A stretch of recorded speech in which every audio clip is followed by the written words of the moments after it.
तो अपने previous class में एक इंडिफरेंस कर्व देख चुके हैं एंड बजट लाइन भी देख चुके हैं और मैंने आपसे बोला था कि indifference curve and budget line के हेल्प से ही अपना क्या निकलेगा, consumers equilibrium in ordinal approach. Consumers equilibrium in ordinal approach.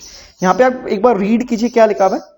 To show which combination of two goods X and Y the consumer will buy to be in what equilibrium we bring the his indifference map and budget line together। तो अपने देखेंगे indifference curve and budget line दोनों के help से क्या निकलेगा, consumer equilibrium निकलेगा। Theoretically पहले देख लीजिए, ऑर्डिनल अप्रोच में एक कंज्यूमर अपने इक्विलिब्रियम में तब होगा provided he satisfies two condition. तो कितने कंडीशन सेटिस्फाई करने हैं ऑर्डिनल अप्रोच में to be in consumer equilibrium? दो। पहला देखिए, budget line should be tangent to indifference curve. जो बजट लाइन है वो क्या होगा, टैंजेंट होगा किसको, इंडिफरेंस कर्व। अभी थ्योरेटिकली डिस्कस कर रहे हैं।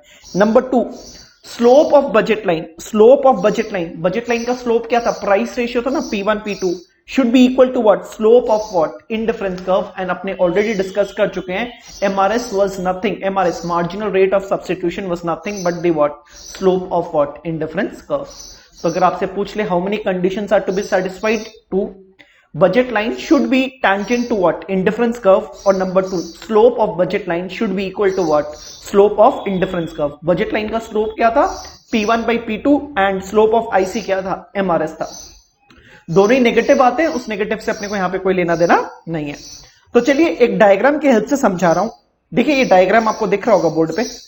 तो देखिए कितने इंडिफरेंस कर्व है, 5 इंडिफरेंस कर्व है। देखिए 1 2 3 4 और 5। और प्लीज मेरी बजट लाइन पे फोकस कीजिए, ये रही मेरी बजट लाइन। देखिए ये L और ये क्या है, Y। तो जो मेरा बजट लाइन है, मेरा बजट लाइन है, अगर ये समझ जाओगे तो कोई दिक्कत नहीं है। बजट लाइन में देखना क्या है, LY है। मेरी बजट लाइन क्या है, LY है। तो I hope it is okay. तो देख लीजिए मेरी बजट लाइन कौन सी है, ये रही, यहां पे देखिए। तो बजट लाइन देख लीजिए, स्ट्रेट क्या है, लाइन है। तो बजट लाइन का नाम क्या है, देखिए ये L है और ये क्या है, Y है। ये L है और ये क्या है, पॉइंट Y है। तो आई होप इट्स ओके। तो एक बजट लाइन बना दिया हूं। तो देख लीजिए डायग्राम में 5 इंडिफरेंस कर्व बनाया हुआ है और एक बजट लाइन बनाया हुआ है। 5 इंडिफरेंस कर्व बनाया हुआ है और एक बजट लाइन बनाया हुआ है। अब मुझको यहां पे क्या ढूंढना है, कंज्यूमर इक्विलिब्रियम ढूंढना है।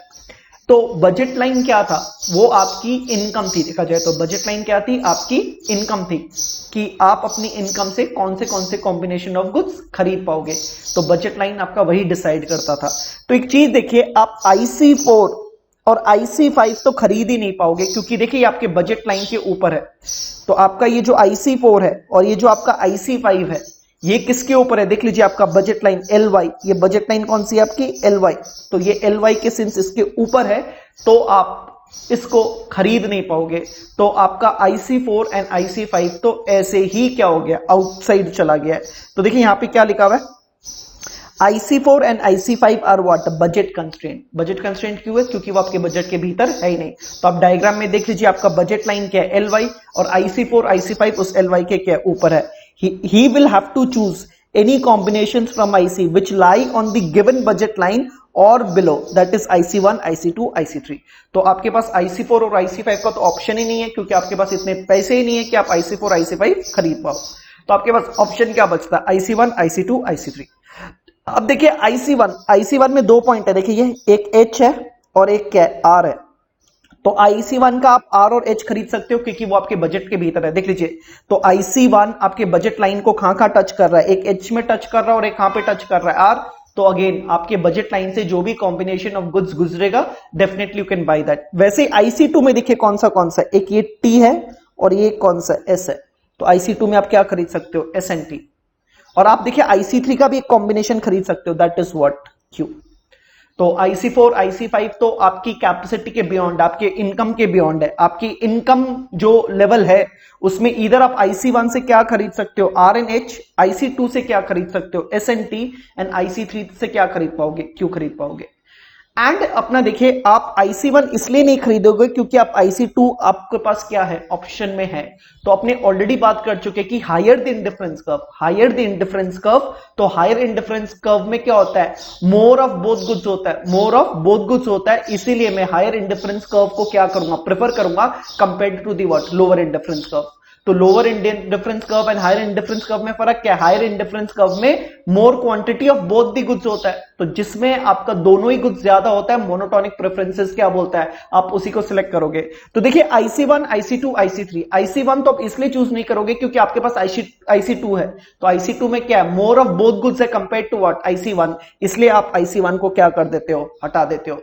वैसे जब IC2 और IC3 कंपेयर करोगे तो आप IC2 भी छोड़ दोगे क्योंकि आपके पास IC3 में क्या खरीद सकते हो, Q खरीद सकते हो। तो IC3 में जो Q है उसमें जो कॉम्बिनेशन ऑफ गुड्स है वो डेफिनेटली आपके IC2 के कॉम्बिनेशंस वगैरह से क्या है, ज्यादा है। तो आपने ऑलरेडी देख चुके हैं कि higher the indifference curve means more of the both goods, and जब भी आपको मैं more of the both goods दूंगा तो डेफिनेटली आप उसी को क्या करोगे, चूज करोगे। तो IC1 और IC2 में IC2 हायर है, तो IC2 के कॉम्बिनेशन में ज्यादा गुड्स अवेलेबल है, तो आप IC2 चूज करोगे। वैसे IC2 और IC3 में भी कौन सा चूज करोगे, आप डेफिनेटली IC3 चूज करोगे। तो इसलिए मैं IC1 को हटा दिया हूं, IC3 को हटा दिया हूं, और आपका देखिए कंज्यूमर इक्विलिब्रियम कहां पे निकलेगा, IC3, कहां पे निकलेगा, IC3, और कौन सा कॉम्बिनेशन ऑफ गुड्स, Q, और कौन सा combination of goods, Q। It's okay. तो again final time, IC4, IC5 तो आपके बजट के बियॉन्ड है, IC1, IC2, IC3 के कुछ कुछ कॉम्बिनेशंस आपके इनकम, आपके बजट लाइन में सेट होते दिख रहे हैं, लेकिन तीनों में से हायर इंडिफरेंस कर्व कौन सा, IC3, एंड जो हायर इंडिफरेंस कर्व होता है उसमें मोर ऑफ बोथ गुड्स होता है, तो मोनोटोनिक प्रेफरेंस के चक्कर में मैं किसको चूज करूंगा, IC3 को चूज करूंगा। तो ये मेरा IC3 में एक ही कॉम्बिनेशन गुड्स है, दैट इज व्हाट, Q। अब अगर आप Q को देखो, Q को अगर देखो तो देखो Q वाला जो IC3 है, ये वाला देखिए कर्व जो है, ये देखिए, तो देखिए बजट लाइन इस इंडिफरेंस कर्व को ना बस टच करके निकल रहा है। तो देखिए जो LY है, ये जो LY है, देखिए ये किसको टच करके निकल रहा है, बस IC3 को, किसको टच करके निकल रहा है, देख लीजिए बस ये IC3 को।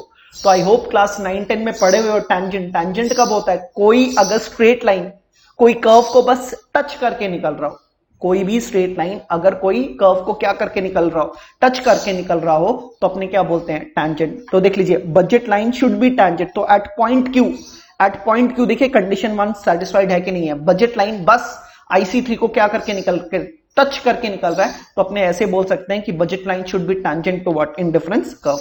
अगेन देख लीजिए ये एक सर्कल है, तो और ये स्ट्रेट लाइन है, देखिए ये स्ट्रेट लाइन है, ये क्या है, स्ट्रेट लाइन है। देखिए ये जहां पे भी कर्व को बस टच करके निकल जा रहा है, फॉर एग्जांपल यहां पे बस टच करके निकल जा रहा है, तो ये मेरा क्या हो गया, tangent point हो गया, ये मेरा क्या हो गया, tangent point। So any straight line which will just touch a curve and what, cross, it will be termed as a what, tangent। तो I hope it's okay।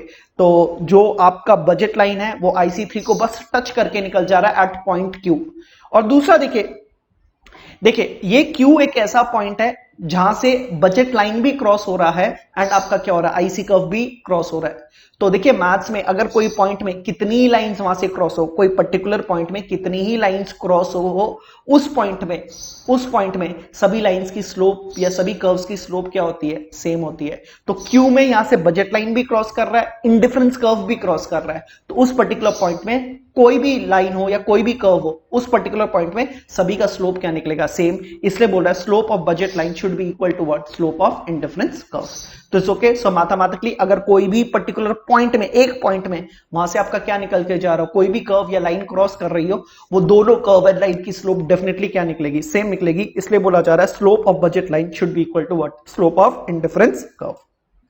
ठीक है, तो आप एग्जाम में कंज्यूमर इक्विलिब्रियम को डिफाइन कर देना, आप दो कंडीशन स्टेट कर देना, फिर ग्राफ करके ये नीचे का पोर्शन एक्सप्लेन कर देना। क्या कर देना, ये पोर्शन आप क्या कर दोगे, एक्सप्लेन कर दोगे। तो देखो at the tangency point Q the slope of price line is the another name for budget line and indifference curve are what, equal, क्योंकि उस पर्टिकुलर पॉइंट में indifference curve भी क्रॉस कर रहा है एंड budget line भी cross कर रहा है। Thus we can say that the consumer is in equilibrium position when price line is tangent to what, price line का मतलब अगेन क्या है, budget line is tangent to what, indifference curve। तो again it's okay. और ये बाकी आप assumptions भी लिख देना, बाकी आप क्या लिख देना एग्जाम्स में, ये यूजुअली 6 मार्क्स का ही आएगा। तो 6 मार्क्स में आप कंज्यूमर इक्विलिब्रियम को डिफाइन कर देना, आप अजम्पशंस लिख देना, ये ग्राफ बना के आप प्लीज नीचे के पॉइंट्स एक्सप्लेन कर देना। और सबसे इंपॉर्टेंट दो ही चीजें इसमें, दो कंडीशंस एंड ग्राफ, दो कंडीशंस एंड ग्राफ, इसके बिना आपका आंसर कंप्लीट नहीं होगा। ठीक है, तो अपने यहां पे कंज्यूमर इक्विलिब्रियम ऑर्डिनल अप्रोच का भी कंप्लीट हो गया है। ठीक है, चलिए आगे बढ़ते हैं।